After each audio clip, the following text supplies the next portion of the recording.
pessoal, sejam muito bem-vindos ao nosso Papo On Podcast. Eu sou o Davi. E eu sou o Henrico. Estamos dessa vez com o nosso convidado muito especial aqui. Te apresento o Guilherme, estudante de RH, segundo RH na real aqui na FATEC. E, cara, tô muito honrado de estar aqui no podcast com o Davi Henrique. E é isso, mano. Vamos seguir esse papo. É isso aí. Hoje a gente vai falar sobre um filme muito conhecido para os telespectadores. Que filme é esse? Exatamente, estamos falando do filme Os Estagiários. E vamos englobar particularmente a respeito da ciência e comportamento que apresentamos nesse filme na vida real. Exatamente, principalmente com as ideias de Elton Maio e a teoria das relações humanas, algo fundamental em todas as empresas que seguem esse setor de serviços. Ok? Ok. Vamos lá então. Guilherme, se apresenta um pouquinho, fala um pouco mais sobre você, suas experiências de trabalho. Cara, tô com 23 anos, trabalho desde os 23, mas sempre fiz aqueles biquinhos, né, antes, né, com família, avô. Eu comecei no mercado, eu saí do ensino médio e, saí do ensino médio, o que você vai fazer agora, né? A primeira oportunidade que eu tive foi em fábrica, então eu já comecei naquele mundo de produção, aquele mundo cinza, massa, braçal, e particularmente eu gostava da produção, né, porque, uau, é fábrica, assim, a primeira melhor, né, se você trabalhar em fábrica você vai alavancar, ir pra frente. Mas eu não sabia muito bem o que eu queria fazer da vida. E eu acabei me acomodando nesse mundo. Eu gostei tanto de trabalhar que eu me acomodei e não busquei estudos. Eu estagnei em fábrica. Eu era uma fábrica de tapete, sabe? Fabricar tapete, então tinha cortes, tinha a parte de logística, mas eu aprendi um pouquinho de tudo, né? A logística, o serviço de produção, como funcionava. E aí eu fui fazendo amizade com pessoas nessa liderança e fui aprendendo como funciona tais coisas.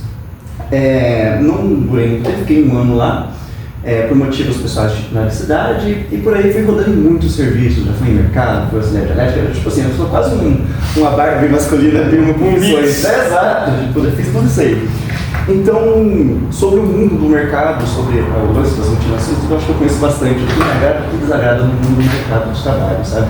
E hoje eu estou aqui fazendo RH porque eu acho que faz sentido para mim, sabe, essa parte de relações humanas, principalmente no serviço, a gente precisa da relação humana. Você conseguiu se encontrar no RH? Eu me encontrei no RH, eu nunca me imaginei fazer no RH, mas faz sentido pra mim, sabe? Interessante. Agora vamos ao filme, né, que é Os Estagiários. Billy e Nick chegam ao Google como estagiários e ficam impressionados com tudo ao seu redor, né? Pois eles estavam acostumados com outro modelo de trabalho, outro funcionamento, tratamento de funcionário, e quando eles foram para o Google, eles viram que era totalmente diferente, né? O ambiente é moderno, descontraído e tudo mais. E logo no início, eles demonstraram entusiasmo, né? Pois era algo inovador, algo diferente, um local onde eles se sentiam livres para fazer o que quiserem, eles se sentiam motivados para fazer o que eles queriam, na verdade. E assim, um ambiente assim está totalmente alinhado com a teoria das relações humanas de Elton Maio, onde ele defendia o bem-estar do funcionário, as relações interpessoais entre os próprios funcionários. Então, é uma ideia que foi muito bem aplicada nesse filme. Vai muito além do salário, né, que é a motivação. E continua sendo bem aplicada até nos dias de hoje, né? Exatamente. Agora vamos às perguntas, né?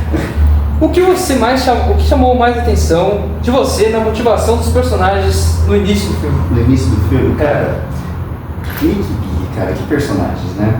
Eles começam num mundo de vendas. E é muito legal ver essa quebra de expectativas, porque eles começam não tendo mais um serviço, né? Eles vendem relógios, né? E esse ramo não existe mais. Então, eles ficam, o que eu faço no mercado? E eles vão para serviços normais. Um se acomoda, se dependesse de ele ficava lá vendendo colchão, e o outro, não, eu quero algo a mais. E por que não ir para o futuro, para o Google, né? Ela está todo dia pesquisando no Google. E é uma coisa muito interessante porque antes mesmo dele chegar a fazer entrevista ou ver aquele local, ele já ficou fascinado só por ter a ideia daquele serviço. Ele foi encantado, ele uma vez, eu quero ele chegava para mim e disse, não, vamos lá. E a gente consegue, mano. Você mesmo que seja para estágio, vai ser algo novo.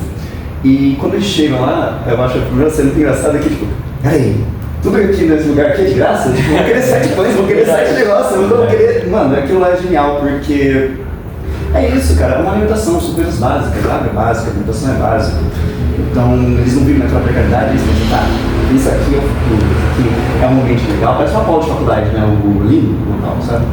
Então, acho que é aquele lugar que você bate o olho e fala, é isso que eu quero na minha vida, tipo, eu não tô naquele ramo baixo, já subi de nível. Eu acho que essa é a visão dos protagonistas sobre migrar, né, tipo, dar aquele level up na profissão.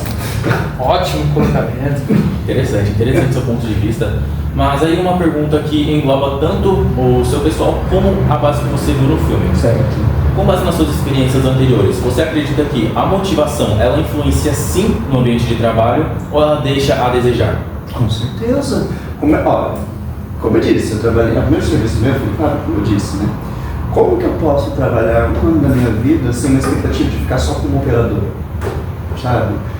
Querendo ou não, tipo assim, serviços são legais de aprender, mas um salário, um cargo maior, né? Tipo, se você trabalha, quer motivação, nossa, se eu vou ganhar uma promoção, eu vou ganhar um aumento, eu vou ganhar um benefício, um bônus, você vai estar mais motivado, porque você quer ser notado, né? Então essa motivação de notação, você não ser invisível, não chegar lá para o serviço e para casa, você passa a ver não trabalho como obrigação, mas como metas. E eu acho que quando a gente trabalha com metas, a gente se sente muito mais inspirado.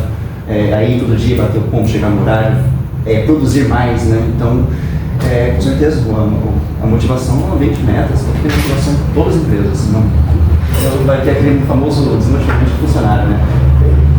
E assim, isso acaba mantendo o funcionário mais na empresa, fica mais... Você não vai ficar mais anos. Se você vê a taxa de funcionário que entra na empresa e não dura nem 6 meses, é muito alta hoje em dia, né? Por quê? Porque não sabem mais motivar o funcionário, né? Então, eu creio que é importante sim. Esse é o seu tópico. Detalhes é interessante até porque a nossa base trabalhista ela funciona desse tipo. Se você não trabalha feliz em algo que você almeja, a sua produtividade ela vai decair de uma forma intensa. Porque você tem expectativa. Tem expectativa. Agora, por que fatores sociais são tão importantes quanto o salário? De forma pessoal. Eu vou falar de forma pessoal porque, baseado em outra experiência de vida. Eu trabalhei no Mercado Extra por 2 anos. Um ano, eu vou falar a diferença de por que foi legal. Um ano eu trabalhei só de madrugada. Era só eu e o outro rapaz lá, a gente ia lá na mercearia, descarregava caixa e tal. Era resenha, era legal. Porque, tipo, botava a música que a gente queria, tipo, só que, tipo, a gente não conversava muito. Porque ficava de um lado do mercado organizando, eu ficava do outro, fazendo estoque, fazendo contagem, fazendo cartaz, enfim. Eu fui ficando meio doido, porque, cara, você tá sozinho ali trabalhando, é só você o serviço, você o serviço. E aí a gente tinha pausas de almoço diferentes, então, tipo assim, era só sozinho. Aí de madrugada eu chegava com o meu celular na hora do almoço, não tinha ninguém acordado porque era de madrugada, obviamente as pessoas estão dormindo. Então vai ficando só eu na minha mente e isso vai me deixando doido. Eu acho que a gente precisava daquele contato humano, sabe? E aí quando eu migrei para de dia, né, depois de um ano, cara, eu trabalhava tão mais feliz, tão mais alegre, né? Porque era lidando com clientes, era lidando com um colega, era risada. Então, é muito mais importante ter aquele fator social de você ver pessoas, a rotina. A rotina com pessoas é importante, porque o ser humano é um ser sociável. Exatamente. Tipo, há pessoas, como eu disse, é meu caso, há pessoas que gostam de trabalhar sozinho e tem paciência com gente. Eu não consigo, eu faço RH porque eu trabalho com pessoas, tá ligado? Exatamente. Então, sim, tem que ter uma relação social, é lógico, respeitando sempre a hierarquias, né? Você não vai fazer uma piada com os amigos, com o gerente, mas se o funcionário ali, se você tiver uma intimidade certa, vai fazer uma brincadeira, você já vai quebrar aquela responsabilidade de só trabalho. Então, acho que é legal. E isso também se aplica a outros ambientes também, faculdade, escola, curso, até mesmo. Se você, por exemplo, se você for pra aula e você não tiver nenhum colega, um amigo, você não dá mais nada ali na hora do almoço, muito possivelmente vai desanimar, sabe? Eu falo por mim, isso. Ficar sozinho é desanimado, eu acho que não conseguiria viver sozinho. Verdade. A gente nota isso no filme, querendo ou não. Porque, qual cena no caso? Tipo, logo no começo, os dois em si, eles brincam muito um com o outro. Brincam. Verdade. Então ele já tem uma relação diferente, digamos, ele já tem uma sincronia interessante. E não à toa que ambos se deram muito bem, tanto nas vendas como no final do filme. Exato.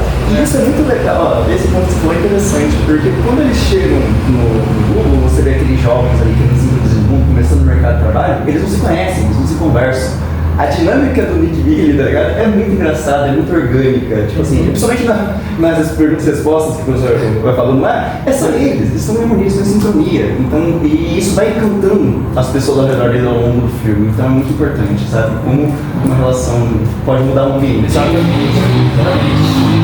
Agora vamos para a segunda cena que achamos também algo importante destacar, né? Durante o jogo em equipe, tipo uma dinâmica, né, competitiva, o grupo de Billy e Nick começa totalmente desorganizado, né? Cada integrante age por conta própria, que é assim, quando você procura um resultado, acaba que não achando, porque ninguém tem um rumo, ninguém tem um foco, né? Então já vemos aí um ponto, né? Sem estratégia de comunicação clara, o que faz o time começar perdendo, né?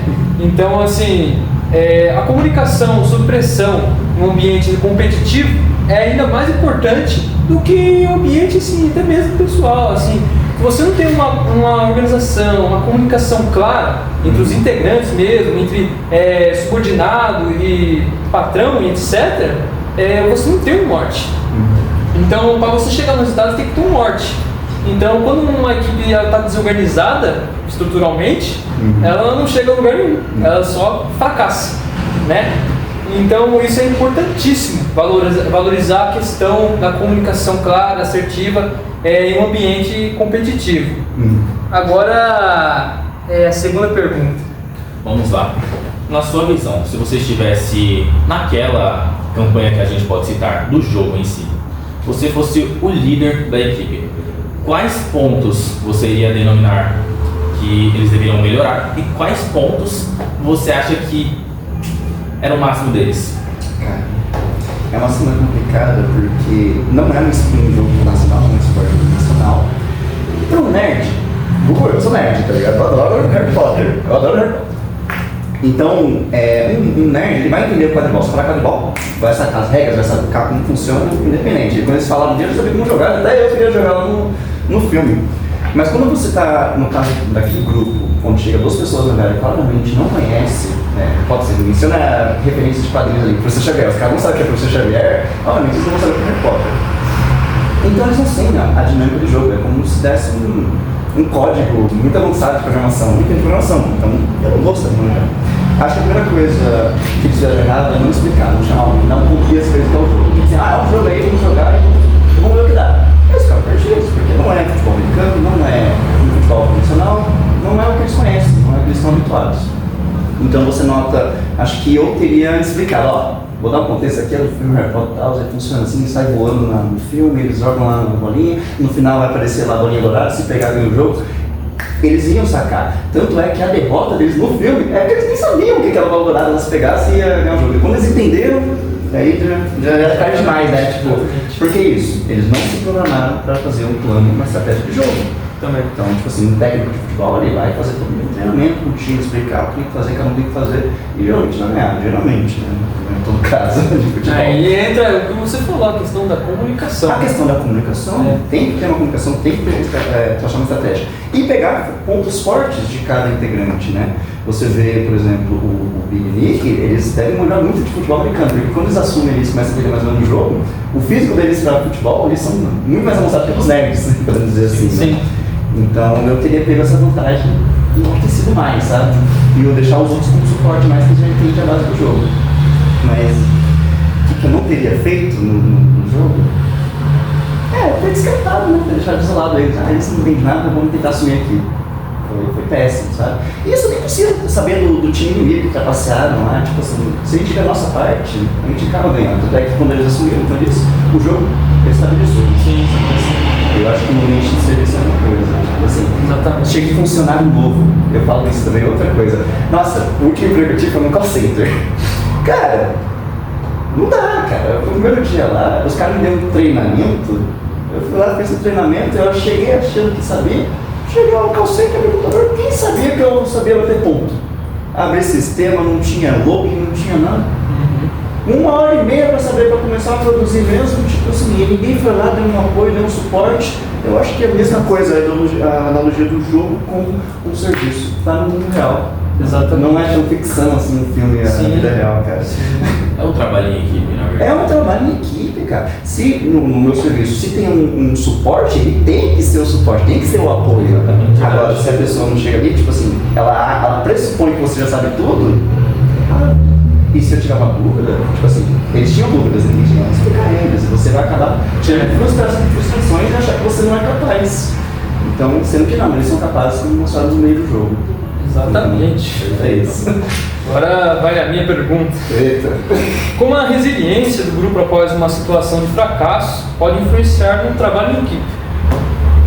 Melhor essa pergunta, tá lá. Assim, por exemplo, observamos no filme que, dado o fracasso que eles tiveram por falta de comunicação, trabalho em equipe, dado isso, como que a resiliência, após isso, pode influenciar nas próximas cooperações entre eles? A resiliência. Eu acho que é aprender com o erro, né? Tipo, eles viram ali que eles aprenderam ali que, nossa, eles conseguiram estabilizar um jogo. Talvez eles não sejam tão inúteis assim, né? Pegando uma palavra mais agressiva. Então eles acabaram levando mais a sério os novos funcionários, os estagiários, por assim dizer, né? Então, com essa estratégia, eles conseguiram traçar uma estratégia melhor na próxima prova. Então, eu acho que é aprendizado. Tipo, foi uma derrota, mas eles não abaixaram a cabeça, eles não. Ainda quero estar ali aprendendo. Então, a perseverança, né? Eu acho que é importante você saber reconhecer o potencial dos seus colegas, porque tem potencial. E se você não investir nisso, pode acabar indo pelo desânimo. No último serviço é isso, eu acabei me desanimando e não quis continuar. Exatamente. Eles vão correndo atrás para pegar o potencial e expandir, explorar ele, sabe? Então, eu acho que é isso. Verdade. Porque, assim, querendo ou não, no ambiente de trabalho, você tem que se sentir pertencido. Sim. Então, assim, se você não tem todo o apoio, você perde a vontade. Você cai no limbo, você se sente invisível, você não se sente incluído, você não tem motivação para ir lá. Tipo, todo dia você vai com aquele peso, aquele serviço, cara, saco, sabe? Eu tenho que trabalhar. Putz, eu tenho que trabalhar. Essa é a pior frase que você pode ter na sua vida. Não dá. Você tem que acordar animado, tipo, não, vou acordar, fazer uma faculdade, ir pro serviço, voltar a malhar. Você tem que estar animado pro seu dia a dia, sabe? Se tudo é um peso, se a faculdade é um peso, se o serviço é um peso, tá errado, a sua vida tá errada, ou o serviço tá errado. Geralmente não é o serviço, tá? Do que o funcionário, porque a gente começa animado. Na verdade é essa. Todo serviço a gente começa muito animado, a gente começa a perceber, não, vou dar o meu melhor. Hoje eu vou